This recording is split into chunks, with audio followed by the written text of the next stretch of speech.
Alrighty, welcome back for Matthew chapter 2, the visit of the Magi. Okay, so tons going on in this chapter, so there's going to be a lot of side commentary and pausing.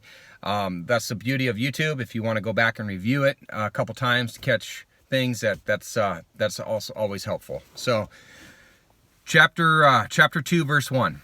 Now after Jesus was born in Bethlehem of Judea in the days of Herod the king, Magi from the east arrived in Jerusalem, saying, "Where is he who has been born King of the Jews? For we saw his star in the east and have come to worship him." According to tradition, 3 Magi traveled to Bethlehem based upon the number of gifts that they brought. But the Bible doesn't say exactly how many Magi there really were. Also, not all scholars agree on the timing of their arrival, but apparently it was sometime after the birth of Jesus, actually. So in verse 11, we'll see that Mary and Joseph were still in Bethlehem upon their arrival, but were now in a house and not in the stable anymore. And the Greek word used to describe Jesus was a child and not a newborn infant. The identity of the Magi has never been resolved. They have been identified as representatives of the 3 groups of people that descended from Noah's sons, Shem, Ham, and Japheth. More likely, they were Gentiles of high position from a country, perhaps Parthia, northeast of Babylon, who were given special revelation by God. This revelation could have come from the sky or through contact with Jewish scholars who had migrated to the east with copies of Old Testament manuscripts. Many feel the Magi's comments reflected a knowledge of Balaam's prophecy concerning the star that would come out of Jacob, seen in Numbers chapter 24, verse 17. Whatever the source, they came to Jerusalem to worship the newborn King of the Jews. Verse 3. When Herod the king heard this, referring to the arrival of the Magi, he was troubled, and all Jerusalem with him. Gathering together all the chief priests and scribes of the people, he inquired of them where the Messiah was to be born. They said to him, "In Bethlehem of Judea, for this is what has been written by the prophet." Verse 6. "And you, Bethlehem, land of Judah, are by no means least among the rulers of Judah, for out of you shall come forth a ruler, who will shepherd my people Israel." That's from Micah chapter 5, verse 2. Then Herod secretly called the Magi and determined from them the exact time the star appeared. And he sent them to Bethlehem and said, "Go and search carefully for the child, and when you have found him, report to me, so that I may too come and worship him." After hearing the king, they went their way, and the star, which they had seen in the east, went on before them until it came and stood over the place where the child was. So this could not have been a supernova or a conjunction of planets, as some modern theories suggest, because of the way the star moved and settled over one place.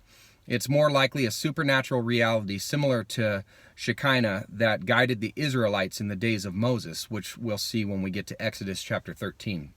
All right, verse 10. "When they saw the star, they rejoiced exceedingly with great joy." Verse 11. After coming into the house, so see here it's not the manger, indicating that this was some time after the birth of Christ. So after coming into the house, they saw the child with Mary his mother, and they fell to the ground and worshipped him. Then, opening their treasures, they presented to him gifts of gold, frankincense, and myrrh. And having been warned by God in a dream not to return to Herod, the Magi left for their own country by another way. Isaiah chapter 60 tells us that the gifts brought to Jesus signify royalty, but many also believe there was a prophetic aspect to these gifts as well, and that gold represents deity and purity, incense the fragrance of life, and myrrh representing his sacrifice and death as it was used for embalming. Verse 13. "Now when they had gone, behold, an angel of the Lord appeared to Joseph in a dream and said, 'Get up, take the child and his mother and flee to Egypt, and remain there until I tell you, for Herod is going to search for the child to destroy him.' So Joseph got up and took the child and his mother while it was still night, and left for Egypt." Verse 15. "He remained there until the death of Herod. This was to fulfill what had been spoken by the Lord through the prophet, 'Out of Egypt I called my son.'" And that is a reference to Hosea chapter 11, verse 1, and parallels the nation of Israel as God's chosen son, and both were called to escape danger. Verse 16, then when Herod saw that he had been tricked by the Magi, he became very enraged, and sent and slew all the male children who were in Bethlehem and all its vicinity, from 2 years old and under, according to the time which he had determined from the Magi. Must have been absolutely terrible. I really feel for these people here. Verse 17, then what had been spoken through Jeremiah the prophet was fulfilled. A voice was heard in Ramah, weeping and great mourning, Rachel weeping for her children, and she refused to be comforted, because they were no more. This is another parallel prophecy from Jeremiah chapter 31, verse 15, that mirrors the weeping over the loss of children the nation Israel saw at the time of the Babylonian captivity in 586 BC. Verse 19, but when Herod died, behold, an angel of the Lord appeared in a dream to Joseph in Egypt, and said, get up, take the child and his mother, and go into the land of Israel, for those who sought the child's life are dead.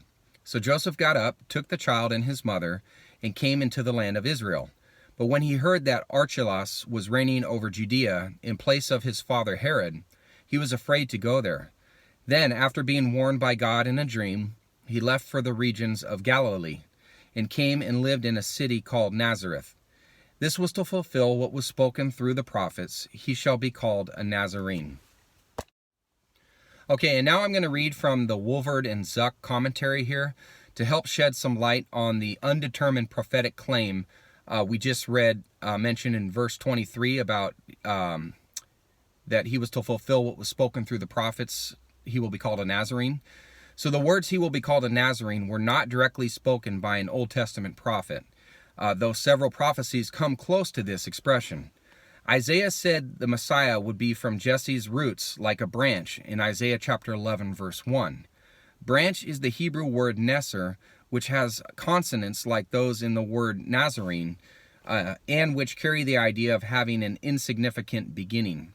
Since Matthew used the plural word prophets, perhaps his idea was not based on a specific prophecy, but on the idea that appeared in a number of prophecies concerning Messiah's despised character. Nazareth was the town which housed the Roman garrison for the northern regions of Galilee. Therefore, most Jews would not have any associations with this city. In fact, those who lived in Nazareth were thought of as compromisers who consorted with the enemy, the Romans. Therefore, to call one a Nazarene was to use a term of contempt. So, because Joseph and his family settled in Nazareth, the Messiah was later despised and considered contemptible by the eyes of many in Israel. This was Nathanael's reaction when he heard Jesus was from Nazareth in John chapter 1, verse 46, where he said, can anything good come from there? This concept fits several Old Testament prophecies that speak of the lowly character of the Messiah, including Isaiah chapter 42, verses 1 through 4. Also, the term Nazarene would have reminded Jewish readers of the similar sounding word Nazarite from Numbers chapter 6, verses 1 through 21. Jesus was more devoted to God than the Nazarites, but in a nutshell, this reference is somewhat of a mystery. Okay, so that's it for today, and please join me for chapter 3 tomorrow. God bless you.